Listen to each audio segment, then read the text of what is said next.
Hemos estado repasando aspectos de la vida de Cristo y llegamos, después de su ministerio, por lógica, al estudio de lo que se llama la Semana de Pasión.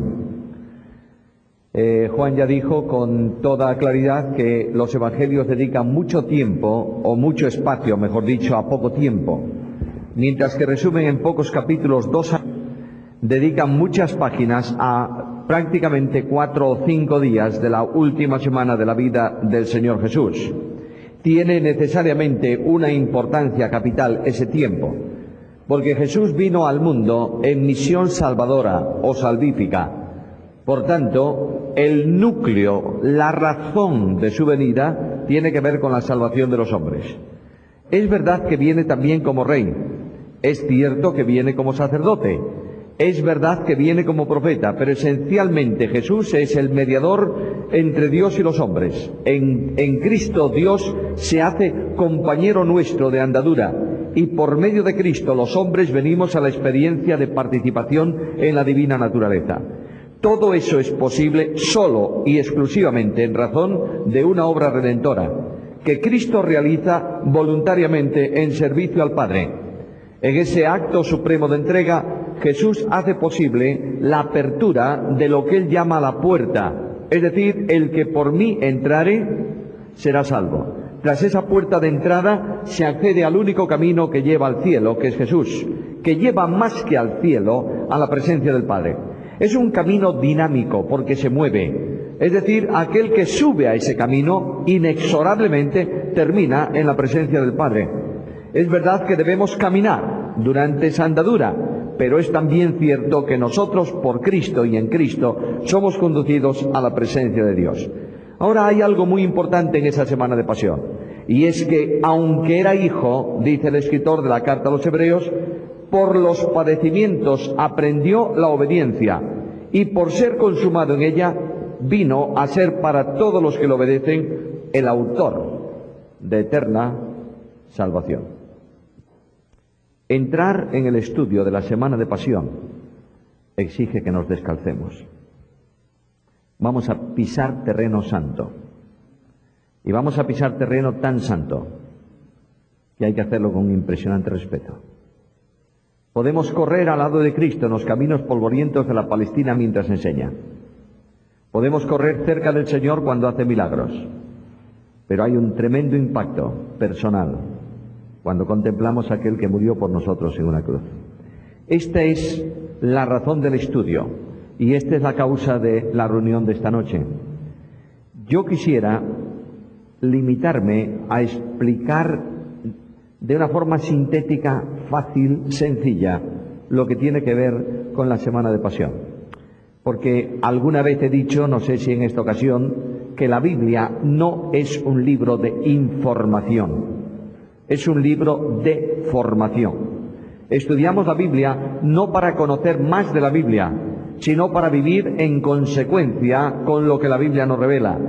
Y vamos a entrar en el ejemplo supremo que condiciona la entrega personal del creyente. En Romanos capítulo 12, versículo 1, Pablo dice: hermanos, os ruego por las misericordias de Dios, ¿qué? Que presentéis vuestros cuerpos. Luego, la cruz es el motor que impulsa el compromiso cristiano. Lo vamos a ver hoy con la ayuda del Señor. Cristo Jesús, nuestro Señor, anunció reiteradamente su pasión a aquellos que le seguían. Lo hizo en ocasiones tan extrañas como, por ejemplo, después de la transfiguración. Lo hizo después de la confesión de Pedro. Por tanto, en momentos en que pudiera inducir a contemplar a Cristo como el gran Rey poderoso, admirable, el Hijo de Dios manifestado en carne, Cristo hace énfasis notable en la pasión. Y el énfasis que Cristo hace en la pasión es un anuncio a los suyos muy concreto, que sería entregado en manos de los hombres y lo crucificaría. No es una muerte cualquiera, es una muerte ignominiosa. Nunca un judío podría ser condenado en ese sentido a crucifixión. La muerte que la ley establecía para un judío era lapidación, es decir, apedreado. En esta ocasión Cristo va a sufrir la muerte destinada, reservada a los esclavos por un lado, y destinada a aquellos que son rebeldes, revolucionarios, contra la autoridad legal romana que gobernaba el territorio donde estaba asentada Jerusalén, lugar donde Jesús va a morir. Mateo capítulo, vamos a ir dividiendo los aspectos de la pasión en los grandes acontecimientos. En primer lugar, la entrada llamada triunfal de Cristo en Jerusalén. Abrimos el Evangelio según Mateo, capítulo 21, y tenemos delante los versículos 1 al 11. Yo voy a ir leyendo y vamos a ir comentando rápidamente esos versículos. En primer lugar, dice el texto: cuando se acercaron a Jerusalén y vinieron a Betfagé, al monte de los olivos, Jesús envió a 2 de sus discípulos. De manera que cerca del lugar de la entrada de Jerusalén, para entrar en Jerusalén viniendo desde Betania, hay 2 caminos. Uno más espacioso y amplio que viene bajando tranquilamente por las laderas del Monte de los Olivos y entra en la ciudad de Jerusalén. Otra es un camino más empinado. Ese camino más empinado era el que Jesús utilizaba habitualmente todos los días para retornar a Betania después de enseñar en el templo. De ahí que el último día, cuando ya Jesús no va a volver al templo, al subir esa empinada ladera, se sentó en el Monte de los Olivos. No solamente para hacer un descanso en el camino hacia Betania, sino también para aprovechar el lugar tranquilo y enseñar alguna lección importante a los discípulos. Ahora, el Señor entra ahí, viene desde Betania, esa localidad, era una aldea situada en un montículo rocoso, truncado, al lado sudoeste del Monte de los Olivos y a unos 3 kilómetros de Jerusalén. De modo que el Señor hacía esa caminata de 3 kilómetros para poder entrar en Jerusalén. Cuando Él va acercándose a la ciudad, envía delante a 2 discípulos de ellos seleccionados para que fuesen a la aldea que estaba enfrente y trajesen un pollino y un asna. De manera que hay 2 animales que vienen, cumpliendo así también la profecía. El pollino nunca había sido montado por nadie y lo lógico es que viniese su madre también para que el animal estuviese tranquilo. Ahora, Jesús les advierte que si alguien les pregunta ¿qué estáis haciendo?, tenían que dar una respuesta: el Señor lo necesita, y ellos lo dejarán o lo enviarán por medio de vosotros. Notad algo, mis queridos hermanos, la autoridad absoluta del Señor. Algunos piensan que Cristo se puso de acuerdo con los dueños del pollino. Pudiera ser, yo no digo que no, pero no hay duda que el Señor dice: los necesito, y no habrá ninguna oposición para serle entregado. Cristo actuó siempre en su ministerio con autoridad. Cuando Él resucitó a Lázaro, recordáis que Lázaro está en la tumba, en el interior, y el texto griego utiliza una frase muy enfática: Lázaro, fuera. Y el que estaba dentro salió. ¿Cómo? ¿Pero cómo salió? ¿Cómo? Salió atado. ¿Pero cómo salió? Vino rodando, empujándose, arrastrándose. ¿Cómo salió? Caminando. Si estaba atado con vendas. Lázaro está dentro de la tumba, vendado, absolutamente al estilo típico como se ponían los cadáveres dentro de un sepulcro, envuelto primeramente en sábanas, lleno de bálsamos, de aromas, etcétera, etcétera, y luego vendado, literalmente atado con una venda todo alrededor, al estilo de una momia. ¿Recordáis esto? Bueno, ya está. ¿Cómo salió? A saltos. Qué bueno. Jesús dijo: Lázaro, fuera. Y el que estaba allá dentro apareció fuera. No hizo nada.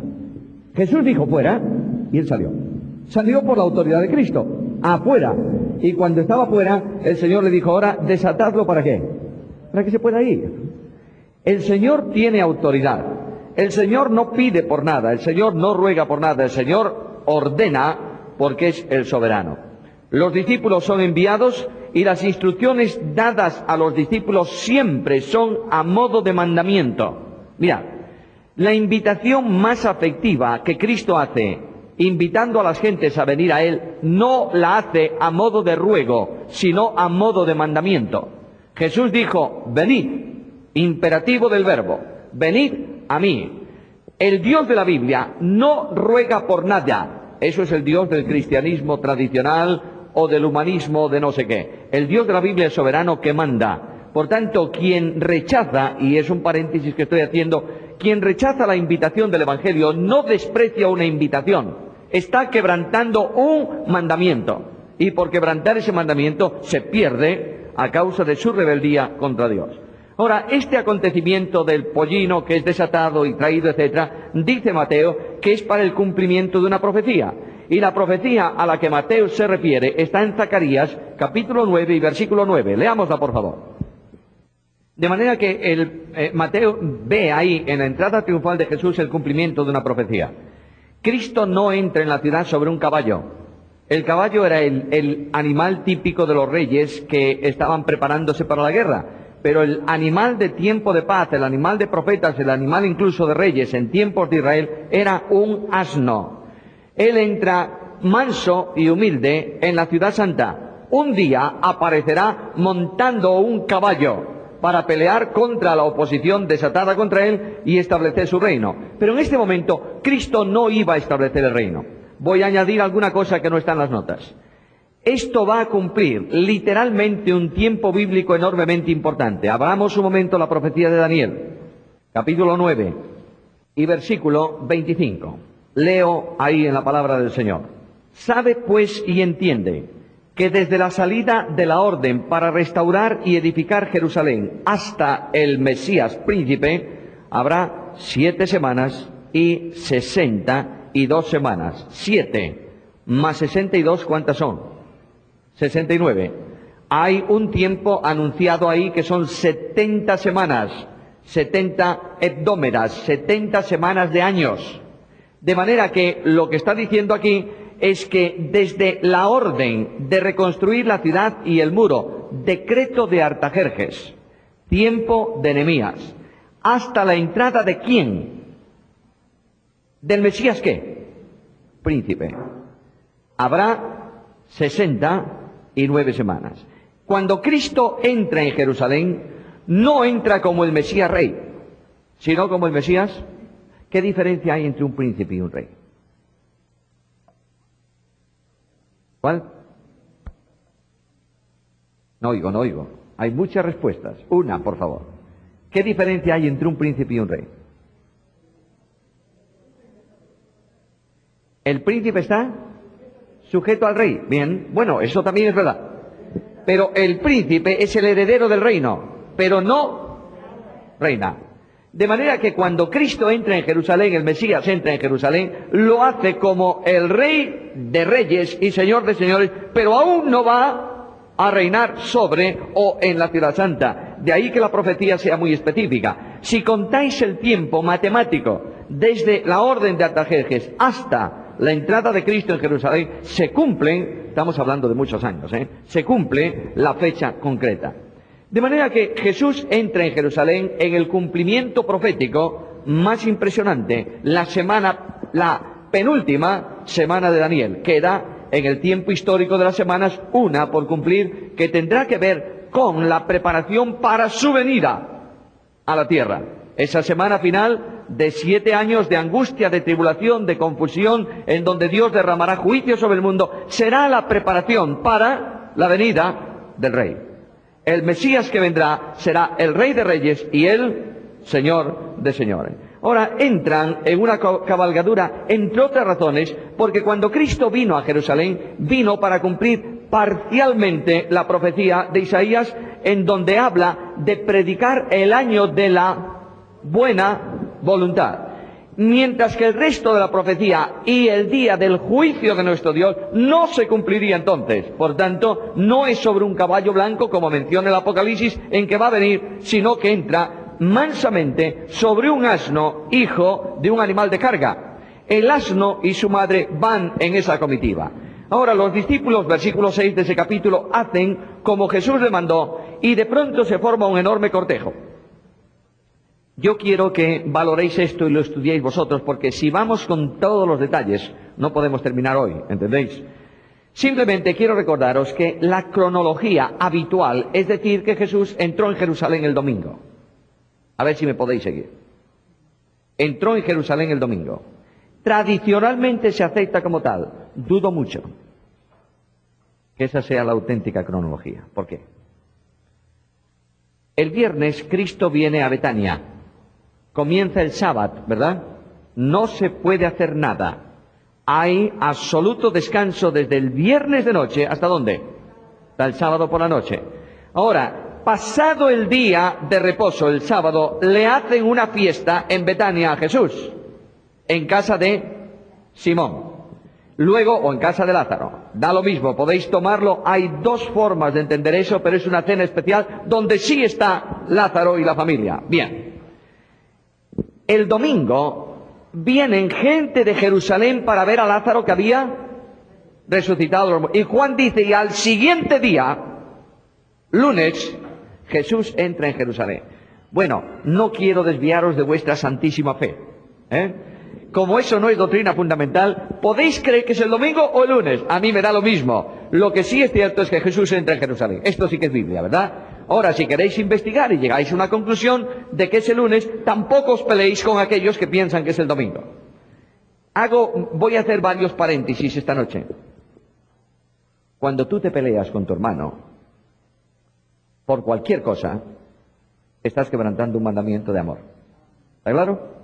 Bueno, tened mucho cuidado y sobre todo con pelearos y dividiros por tonterías. Lo que divide al pueblo de Dios hoy son tonterías, tradiciones, sistemas, etcétera, etcétera. Basta de eso, porque esos quebrantan un mandamiento. Defienden una hipotética fe y quebrantan un mandamiento que dice solícitos en guardar. ¿Cómo? Bueno. ¿Está claro ese asunto? Bueno, volvemos a nuestro tema. Entra en Jerusalén. Y de pronto, mirad, hay una gran cantidad de gente que viene acompañando a Cristo desde Betania. Los que vienen detrás de Cristo, entre los que están, ¿quiénes? Los discípulos. Luego hay otra gran cantidad de gente que sale desde Jerusalén al saber que viene Jesús. Salen a recibirlo. De manera que se junta ahí una comitiva. Unos que van delante, otros que van detrás. Y en el centro va el Señor. Ninguna de las cabalgaduras tiene albarda para sentarse en ella, pero no hace falta porque dice el texto de Mateo en el versículo 8, ¿qué cosa? Leamos ahí, por favor. Y la multitud que era muy, ¿qué? Bueno, sabéis que en el texto griego se lee literalmente y la mayoría de las gentes.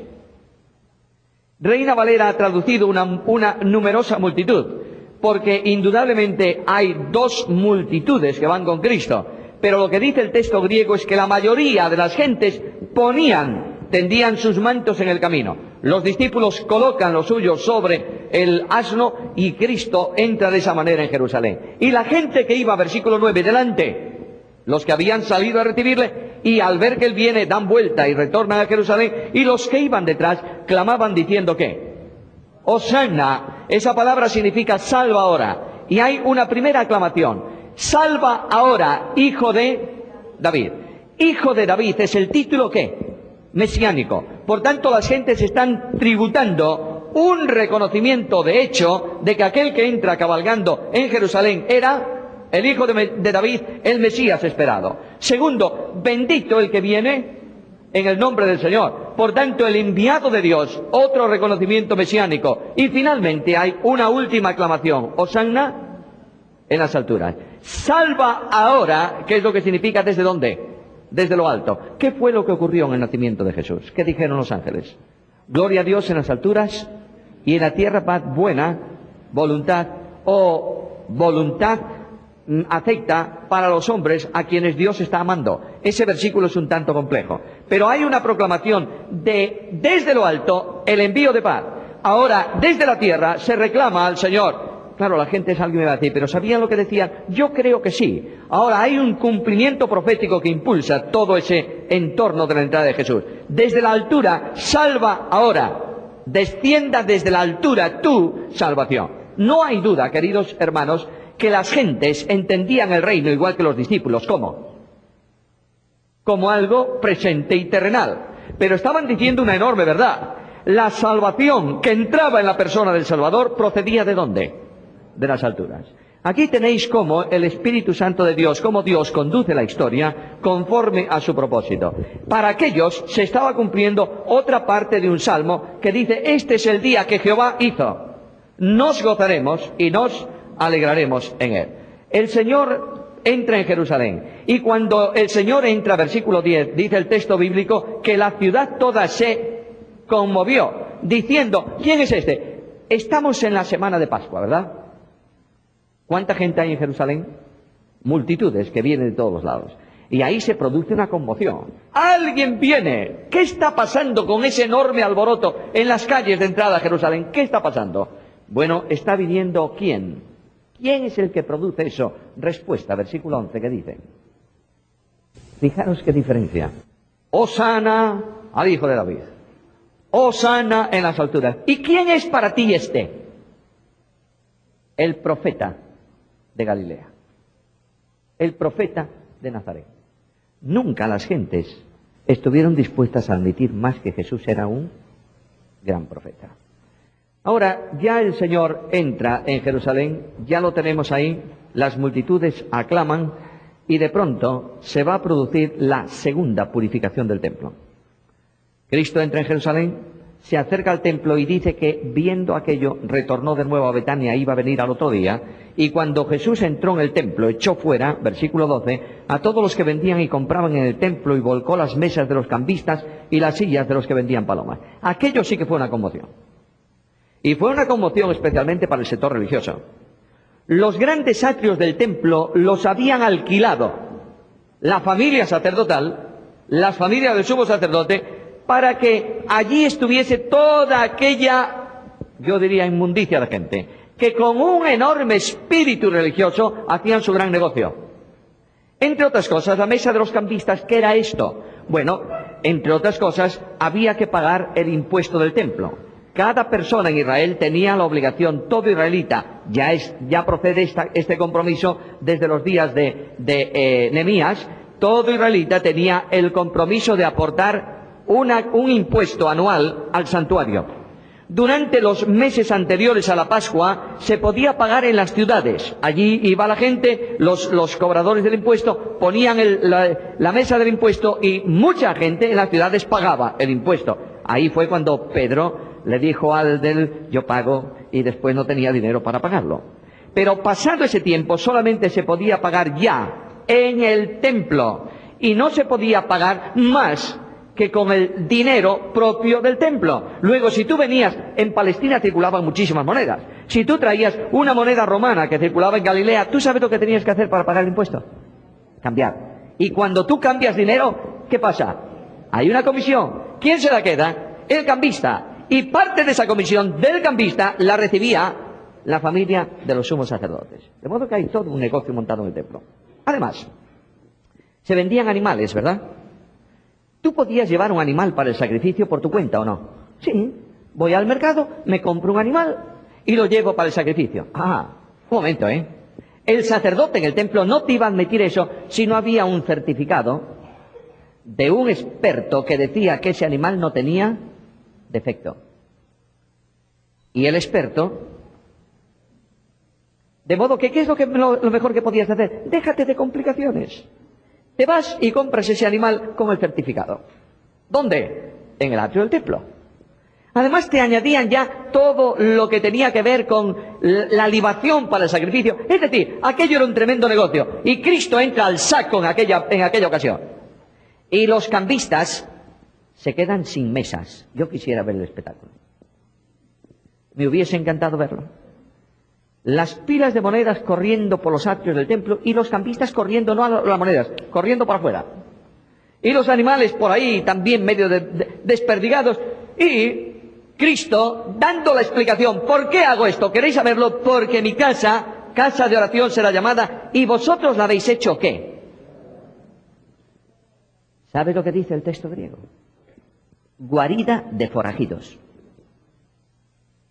Un ladrón es un ladrón, lamentablemente, pero esos eran unos forajidos, unos salteadores. Era una guarida de forajidos. Y claro está, los que sintieron el problema, ¿quiénes eran? Bueno, después de esto, fijaros el versículo 14, yo quiero ir corriendo un poquito antes de nada. Después de esto, después del tremendo lío que allí se organizó aquel día, vinieron a él al templo, ¿quiénes? Ciegos y cojos. Cristo va a hacer en el templo, al final de su ministerio, otra vez las señales mesiánicas. porque el Espíritu de Jehová está sobre mí, me ha enviado para dar buenas nuevas, para sanar, para dar vista a los ciegos. De manera que el Señor está haciendo las evidencias de sus señales mesiánicas allí. ¿Y a quién molestó este asunto de Jesús? Versículo 15. A ver, leamos ahí. Mirad qué grupo. Los principales sacerdotes, la familia sacerdotal, los que estaban más emparentados seguramente con el sumo sacerdote. ¿Qué más? Los escribas, es decir, los maestros de la Biblia, los profesionales de la enseñanza bíblica. ¿Y qué más? Viendo las maravillas que hacía. Primero, no podían evitar de reconocer que Jesús estaba haciendo maravillas. Esto es visible. Viendo eso, y a los muchachos, ya no son las multitudes que vienen, son los muchachos que estaban en el templo. Normalmente, hay distintas formas de entender esto, pero normalmente la gente que venía de las ciudades, que traía también niños, los dejaba correteando por las áreas del templo. Los muchachos del templo se pusieron a clamar diciendo, habían oído a las multitudes el día anterior, y los niños son bastante imitadores, ¿no es esto? Luego allí está el del día anterior, vamos ahora nosotros a clamar, Hosanna al Hijo de David. ¿Qué hacen con estos? ¿Se gozan viendo esto? Se indignan. Seguid un momento. Y vienen a él y le dicen, versículo 16, oyes. No dice, mira, ¿por qué hace sanidades? ¿Qué dice? Lo que dicen estos. La respuesta de Jesús fue sencilla, sí. ¿Oyes? Sí. ¿Estás de acuerdo entonces? Claro. Nunca leísteis. No habla de la razón de los hablar, simplemente dice, de los niños, Dios perfecciona la alabanza. Por tanto, están alabando. No pueden resistir a Jesús. Mirad, queridos hermanos. Aquellos están diciéndole a Jesús algo muy sencillo. ¿No te das cuenta que están blasfemando al atribuirte a ti lo que es exclusivo del Mesías? Jesús no les hace el más mínimo caso. Simplemente lo remite ¿a dónde? A la Biblia. ¿Nunca leísteis? Aquí está la gran confrontación. Mirad, siempre ocurre así. Las gentes que viven el sistema religioso, las gentes que adoran tradiciones, las gentes que aman el sistema, las gentes que buscan una santificación con cosas externas, las gentes que no están de acuerdo con la libertad en el espíritu, en el tiempo de hoy, hacen exactamente lo mismo que hicieron en el tiempo de Cristo. Y ahí tienes, perdonadme, yo quiero hacer aplicación, porque si no, nos llenamos la cabeza de datos. Una teología que llena la cabeza de datos y deja el corazón frío no vale para nada. Los que defienden hoy en día lo que llaman la sana doctrina son quebrantadores de la Biblia, por muchas razones. En primer lugar, porque no aman a sus hermanos. En segundo lugar, porque adoran la ley, pero no al Dios de la ley. Y de la misma manera que aquellos defendían el sistema, ¿por qué fue Jesús condenado a muerte? A ver, ¿por qué? ¿Por los milagros que hizo? ¿Por las palabras que enseñaba? Ahí ya bastante, ¿eh? Porque cuando Jesús comenzó el sermón de la montaña, desmontó el kiosco de la religión. Y le zapateó la historia tradicional de los judíos. Y claro, eso no se puede resistir, porque eso no es sana doctrina. Ojo, ahí tenéis el reflejo de los tiempos modernos. Gente que vive enganchada en el sistema no puede conocer a Dios, en el sentido de vinculación y de comunión con Él. Quiero decirte algo, hermano querido, mi queridísima hermana. Escucha lo que dice la Biblia, Gálatas 5:1. Estad, pues, firmes ¿en qué? En la libertad. Si alguien te quiere esclavizar, no lo consientas. ¿Está claro? Manteneros en la libertad.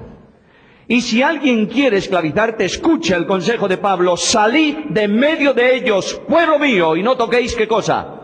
Lo inmundo. Mira, por favor, lee Colosenses capítulo 2. Y te encontrarás ahí con un sistema que estaba formado por formas de vestir, por formas de andar, por formas de hablar y por formas de comer. Y Pablo dice con toda claridad que eso no sirve para nada en cuanto al pecado, es decir, a la carne. ¿Por qué? Por dos razones. Primero, porque es carne.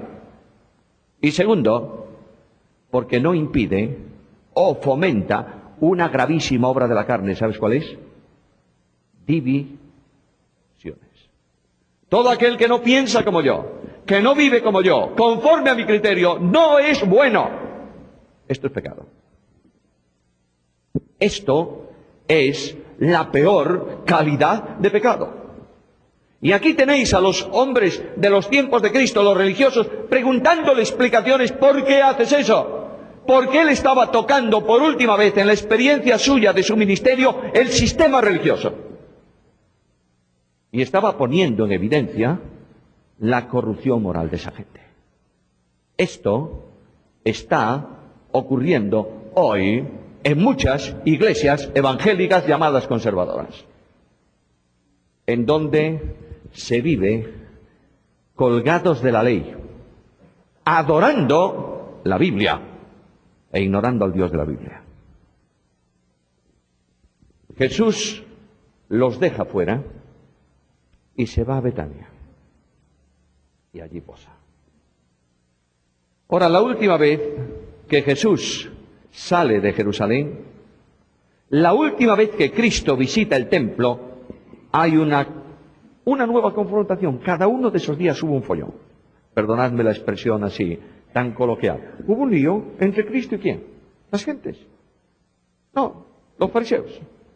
Los escribas, fariseos y escribas permanentemente en el templo. Vamos a ver si encontramos alguna palabra que nos valga para condenarlo legalmente a muerte. Claro, Cristo es el Hijo de Dios, no hay nada que le puedan acusar. Pero en el capítulo 23, Jesús se despide con un tremendo lamento sobre los escribas y los fariseos. ¡Ay de vosotros, escribas y fariseos! Mirad un momento, busquemos un segundo, no voy a detenerme casi nada, pero notad algunas cosas de ese capítulo 23.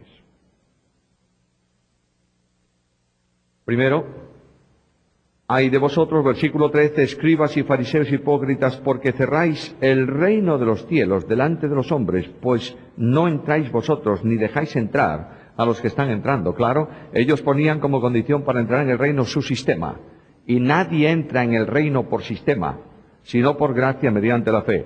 Hay escribas y fariseos hipócritas que devoráis las casas de las viudas. ¿Con qué pretexto? Con el pretexto de hacer oraciones. El escriba y el fariseo rico se presentaba como bendecido de parte de Dios, de modo que no tenían escrúpulo en robar a una viuda con tal de que ellos se manifestasen ricos delante de los hombres. ¡Ay de vosotros, guías de ciegos, que decís si alguno jura por el templo no es malo, etcétera, etcétera! Buscaban un sistema para mentir sin responsabilidades. ¡Ay de vosotros, escribas! Versículo 23. Hipócritas, que diezmáis la menta y el eneldo, es decir, todo cuanto hay en mi campo de todas las cosas, no lo que yo siembro, sino lo que la tierra produce, el diezmo para el Señor. ¿Pero qué? Dejáis lo importante, que es la justicia. ¿Y qué más? ¿Quieres repetir esa palabra, por favor? La justicia y la misericordia. En nuestro tiempo, la vida de justicia en relación con los otros y la misericordia en relación con tu hermano. ¿Algo más? Versículo 25. Ay de vosotros, fariseos hipócritas, porque limpiáis ¿qué? Lo de fuera del vaso y por dentro. Repite el Señor la misma enseñanza. Aparentemente somos santos y por dentro somos corruptos. Estos hombres tenían pecado oculto en su vida sin confesar, pero querían que las gentes lo aplaudiesen por su religiosidad. Mirad, la hipocresía es de una dimensión tan tremenda que pone, yo digo, a mí en una expresión muy española, eriza los pelos leer este capítulo.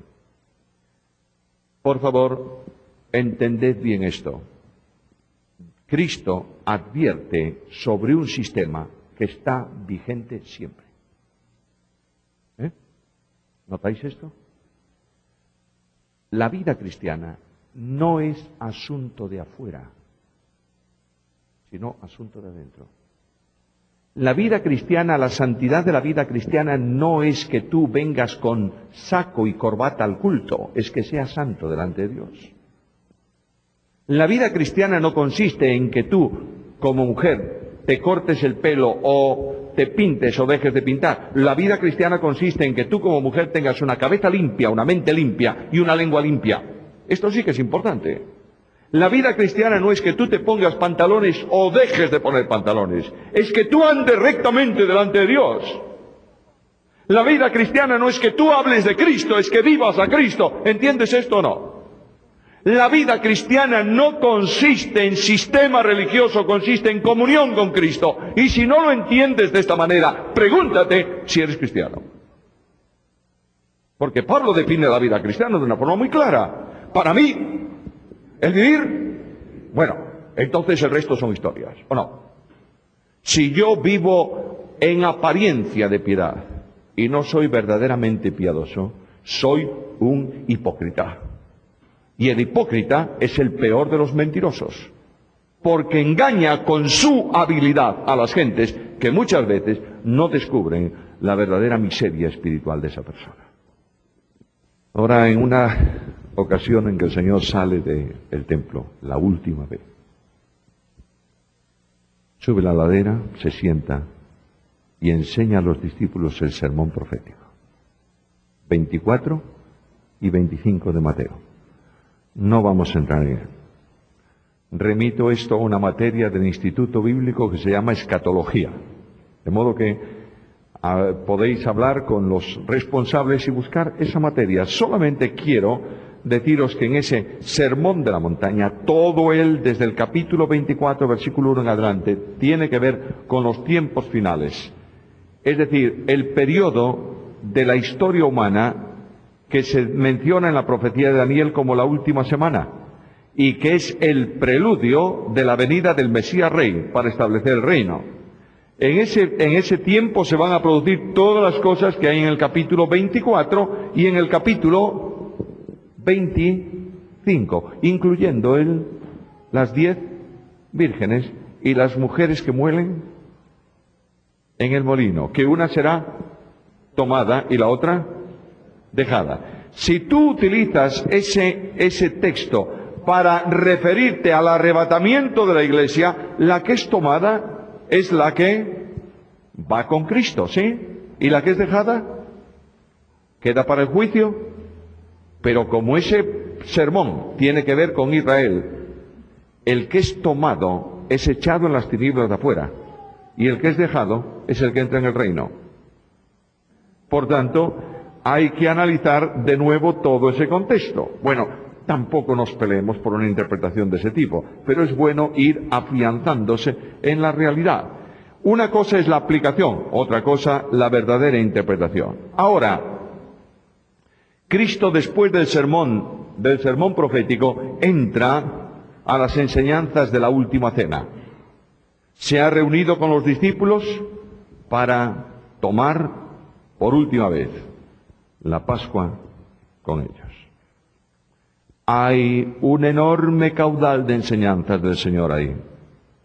Quiero recordaros que en medio de las enseñanzas Cristo ha hecho algo sorprendente, que está en el capítulo 13 del Evangelio según Juan. El Señor, ¿qué hizo? Lavó los pies. El lavamiento de los pies no es simplemente un acto de humildad, que lo es sin duda, ni un acto de cariño, que lo es sin duda. Jesús dice ahí, como yo hice, así debéis hacer vosotros. Y ese entorno del capítulo 13 de Juan es impresionante. Hay unos discípulos que tienen el cuerpo limpio, pero tienen los pies sucios. Y Jesús dice a Pedro, si yo no te lavo los pies, ¿qué? No tienes parte, comunión conmigo. Lo que está enseñando, y claro, Pedro, ahí tenéis al Pedro. Es fantástico, Pedro. No me lavo los pies, de manera ninguna. Mira, Pedro, si no te lavo, no tienes comunión conmigo. Entonces báñame. Es el hombre así. O blanco o negro, nunca hay grises en la vida de Pedro. De manera que el Señor le dice, no, Pedro, no, hombre. porque todo aquel que está lavado no tiene necesidad más que de lavarse los pies. ¿Y qué ocurre cuando lava los pies? Está todo limpio. Los pies en la Biblia son siempre ejemplo de testimonio. Anda delante de mí, mencioné antes, para no buscar otro versículo. Muy bien, cuando tú vas por el camino del mundo, la iglesia camina, peregrina en el mundo, ¿o no?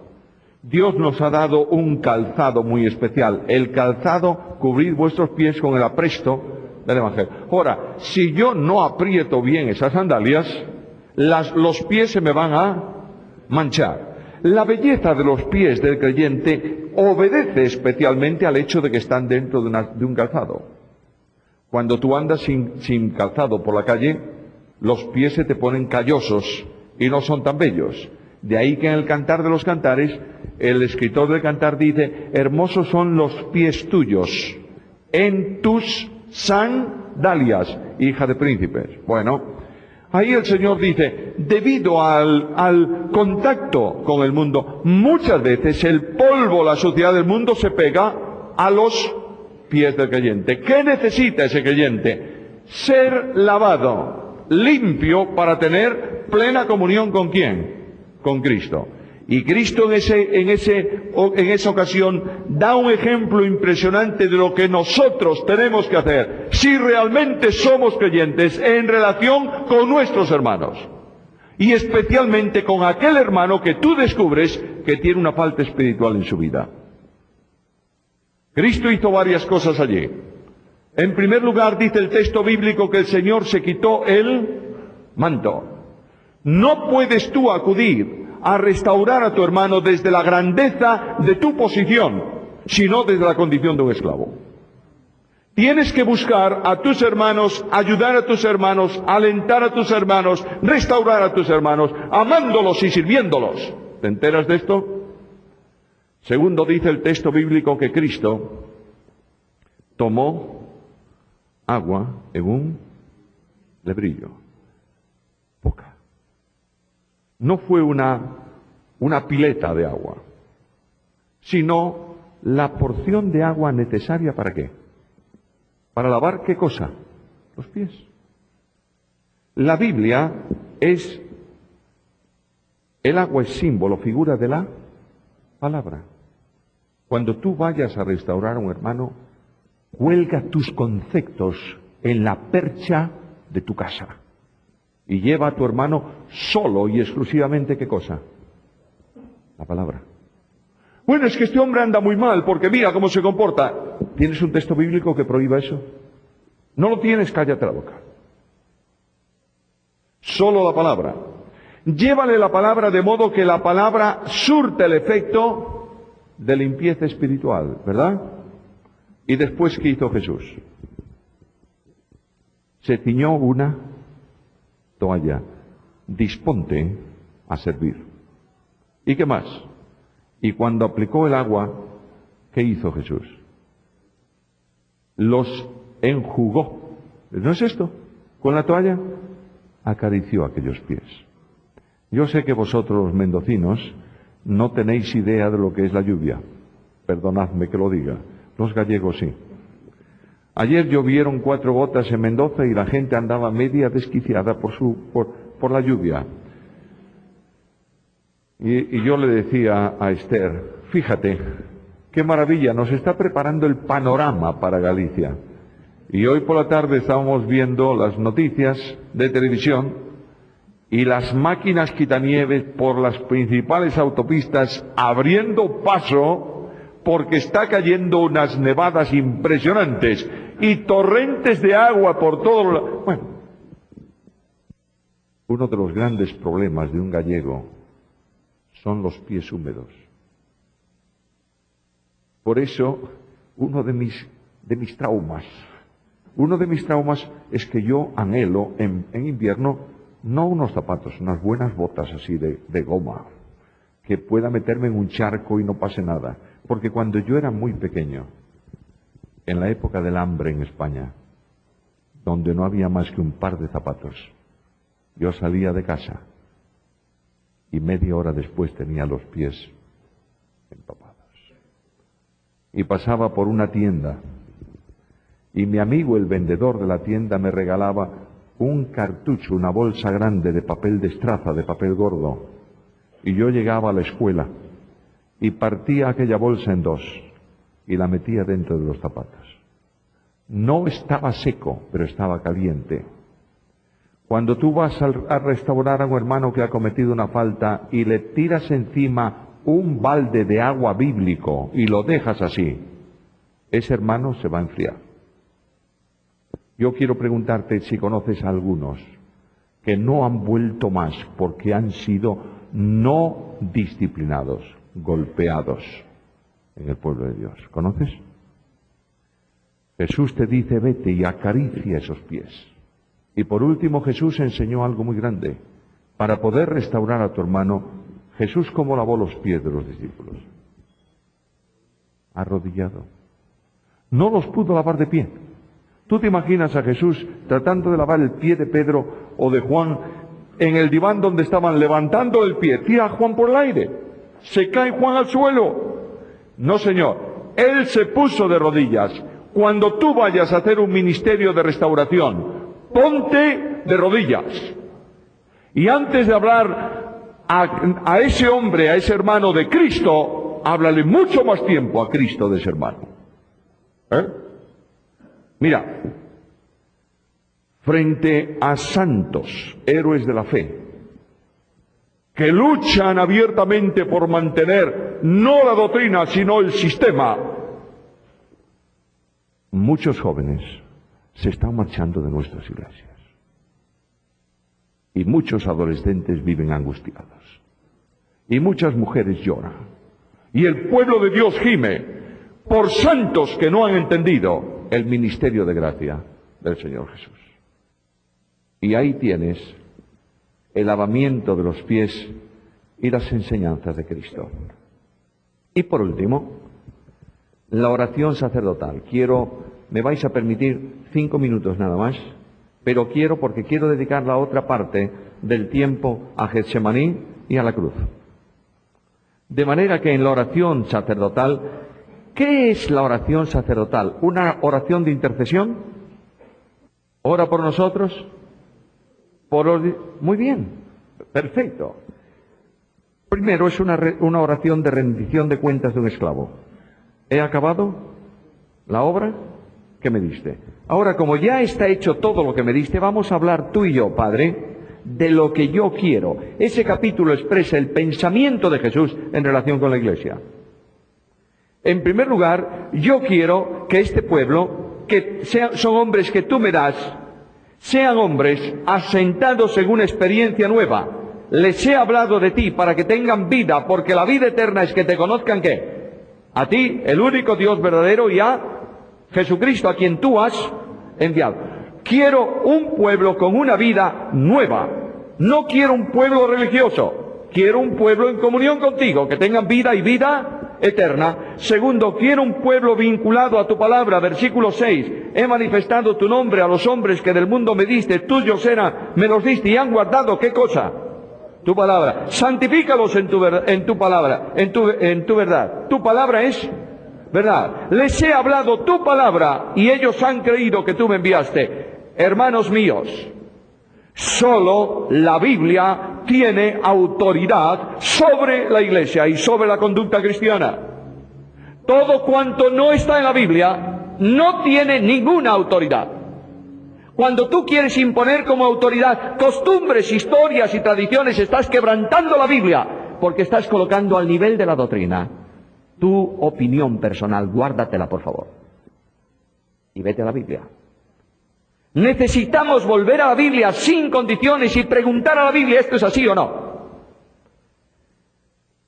Esto fue el comienzo del movimiento de los hermanos, ¿sabéis? Creo que hay muchos hermanos presentes esta noche aquí. Hermanos libres con H minúscula y L minúscula, ¿eh? Así comienza. ¿Volviendo a dónde? A la fuente. ¿Qué más?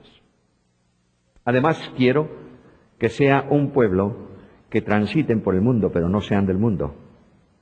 Ellos, como yo, no son del mundo. Y además yo quiero que sea un pueblo santo, versículo 17. Y además yo quiero que sean, ¿qué? Uno. Donde haya un creyente, salvo por gracia, mediante la fe, hay un hermano mío. No importa dónde esté, ni cómo se llame, es mi hermano. La comunión que muchos de los héroes, entre comillas, de la fe en el tiempo presente rompen por torpezas, trae una consecuencia gravísima sobre esas personas y sobre quienes le siguen. La comunión no es asunto horizontal. La comunión entre los hermanos no es asunto horizontal, es asunto vertical. ¿Quién lo dice? Lo dice Juan. Nuestra comunión, la horizontal, es verdaderamente ¿con quién? Con el Padre y con el Hijo Jesucristo. La comunión entre un creyente y el Hijo de Dios solo se interrumpe cuando hay en la vida de ese creyente pecado oculto sin confesar. Si no, no hay interrupción ninguna de comunión con Cristo. Cuando yo interrumpo la comunión mía con un hermano, a no ser cuando Cristo la ha interrumpido por causa de pecados sin confesar, ¿sabe lo que estoy haciendo? Estoy poniendo fuera de comunión en mi vida ¿a quién? A Cristo. ¿Te enteras de esto o no? Estos grandes que dicen, no tengo comunión. ¿No tienes comunión? ¿Por qué? Porque no están en la doctrina. ¿En qué doctrina? ¿En qué tipo de doctrina? ¿La tuya o la bíblica? ¿Ha interrumpido Jesús la comunión con él? ¡No! Entonces, cuando tú interrumpes la comunión con él, ¿has interrumpido la comunión con quién? Con Cristo. Has puesto a Cristo fuera de comunión. ¡Qué tremendo! ¿Sabes quién es el único que queda fuera de comunión? Tú, por pecado. ¿Por qué pecado? Padre, yo quiero que sean uno. Como tú, oh Padre en mí, y yo en ti, que ellos sean uno. Ahora, hermanos míos, Jesús dijo algo muy importante y termino. El mundo conocerá que sois mis discípulos si tenéis la misma doctrina unos y otros, si tuvierais amor los unos con los otros. Si tú tienes mucha doctrina y mucho ministerio y mucha historia y no tienes amor, eres una persona que con tu ministerio haces ruido que molesta a Dios y ruido que molesta a la Iglesia. Primera carta a los Corintios, capítulo 13, versículo 1. Dios nos permite entender esto. Solícitos en guardar la unidad del Espíritu en el vínculo de la paz. Y Padre, yo quiero que estos se amen, no con un amor de relación, el amor con que tú los amaste, esté en ellos y yo en ellos. Aquí tenéis la primera parte de la Semana de Pasión. Veremos Getsemaní y la cruz, si el Señor lo permite, en el siguiente tiempo.